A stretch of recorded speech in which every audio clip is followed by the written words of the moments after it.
कभी सोचा है कि आखिर वो क्या चीज है जो हमें सच से दूर रखती है? ये एक ऐसा सवाल है जो ना जाने कितने हजारों सालों से दार्शनिकों, संतों और हम जैसे आम इंसानों को भी सोचने पर मजबूर करता रहा है। आखिर है क्या वो जो हमारी आंखों के ठीक सामने होते हुए भी हमें परम सत्य देखने नहीं देता?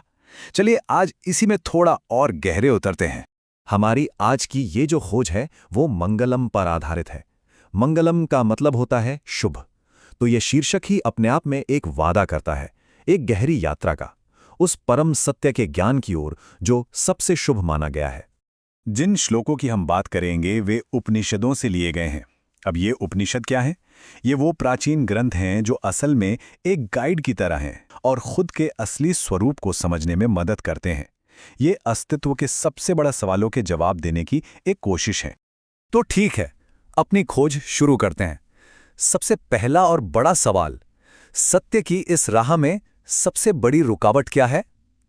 उपनिषद इसका जवाब एक बहुत ही खूबसूरत अंदाज में देते हैं। वो इसे कहते हैं एक सुनहरा पर्दा। ये सफर ईशावास्योपनिषद के एक श्लोक से शुरू होता है और ये श्लोक असल में एक प्रार्थना है।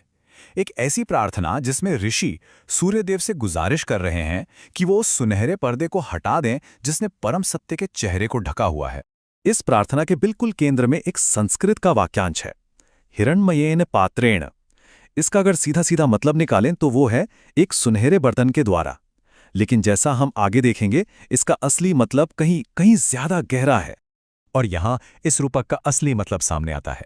ये जो सुनहरा पात्र है ना, ये हमारी भौतिक दुनिया का प्रतीक है। ये दुनिया सोने की तरह आकर्षक है। इसमें धन दौलत हर तरह का आकर्षण है। पर यही चकाचौंध, यही चमक दमक हमें उस परम सत्य को देखने से रोकती है जो इसकी ठीक पीछे छिपा हुआ है। तो ठीक है, हमने बाधा को तो समझ लिया, लेकिन सोचिए अगर हम इस सुनहरे पर्दे के पार झांक पाएं तो हमें दिखेगा क्या? वो सच आखिर है कैसा? खुशकिस्मती से उपनिषद हमें इसका भी एक नक्शा देते हैं। कठोपनिषद का एक श्लोक बताता है कि ये सत्य, जिसे आत्मा भी कहा गया है, उसे कहीं बाहर खोजने की जरूरत नहीं है। ये तो हर जीवित प्राणी के हृदय रूपी गुफा में ही मौजूद है। सोचिए, ये हमारे इतना करीब है फिर भी हम इसे महसूस नहीं कर पाते। और इस आत्मा का जो स्वरूप है वो बड़ा ही दिलचस्प और विरोधाभासी है। एक तरफ ये अणुरणीयान है, यानी एक अणु से भी छोटा, सूक्ष्म से भी सूक्ष्म, और वहीं दूसरी तरफ ये महतो महियान भी है, यानी इस पूरे ब्रह्मांड से भी विशाल, महान से भी महानतम। एक ही चीज एक ही समय में सबसे छोटी भी है और सबसे बड़ी भी। यही तो इसका अद्भुत स्वरूप है। तो फिर सवाल उठता है कि भाई इतने विरोधाभासी और छिपे हुए सत्य को कोई जाने तो जाने कैसे? इसे महसूस कैसे करे? ग्रंथों के अनुसार इसका सिर्फ और सिर्फ एक ही निश्चित मार्ग है, बस एक ही रास्ता। और वो रास्ता एक ऐसे वाक्य में छिपा है जिसे हम सब अच्छी तरह जानते हैं। ये हमारे देश का आदर्श वाक्य भी है, सत्यमेव जयते, यानी सत्य की ही हमेशा जीत होती है। पर यह जानना बहुत दिलचस्प है कि ये इतना शक्तिशाली वाक्य आया कहां से है। ये असल में मुंडकोपनिषद के उसी अध्याय का हिस्सा है जिसे हम आज समझ रहे हैं। तो ये सिर्फ एक नारा नहीं है, बल्कि एक बहुत ही गहरा दार्शनिक सत्य है। पूरा श्लोक असल में ये बताता है कि सत्य की ही जीत होती है, झूठ की नहीं। सत्य से ही वो देवयान यानी देवताओं का मार्ग खुलता है, जिस पर चलकर ऋषि मुनि उस परम धाम तक पहुंचते हैं जहां सत्य का सबसे बड़ा खजाना है। तो यहां समझने वाली सबसे जरूरी बात यह है कि सत्य सिर्फ मंजिल नहीं है, सत्य ही रास्ता भी है। तो अगर सत्य ही रास्ता है तो फिर मंजिल क्या है? इस रास्ते पर चलकर एक साधक पहुंचता कहां है? उपनिषद बताते हैं कि आखिरी लक्ष्य है मुक्ति और उस परम सत्ता में पूरी तरह मिल जाना, विलीन हो जाना। इस विलय या मुक्ति की अवस्था को समझाने के लिए मुंडकोपनिषद एक और बहुत ही सरल और सुंदर रूपक का इस्तेमाल करता है, नदियों का समुद्र में मिल जाना। चलिए इस प्रक्रिया को समझते हैं। देखिए, पहला कदम, नदियां जैसे गंगा हो या यमुना अपनी अपनी अलग पहचान, अपने नाम और रूप के साथ बहती हैं।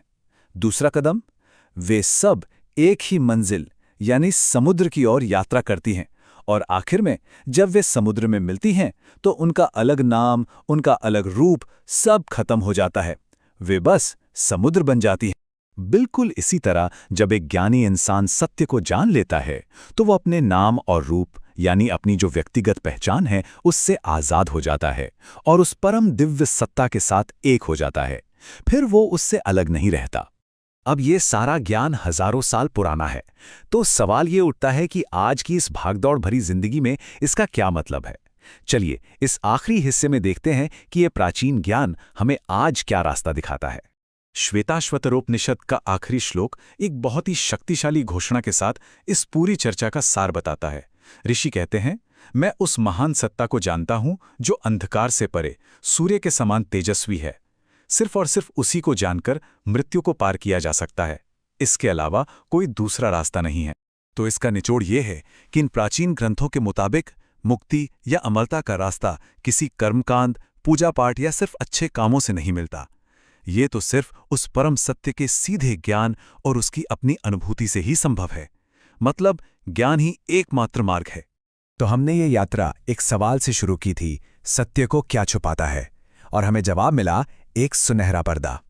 तो अब ये चर्चा खत्म करते करते सोचने वाली बात यह है कि हमारे अपने जीवन में वो सुनहरा पर्दा क्या है। हमारी कौन सी इच्छाएं, कौन सी आदतें या कौन से विचार हैं जो हमें अपने असली स्वरूप को देखने से रोक रहे हैं।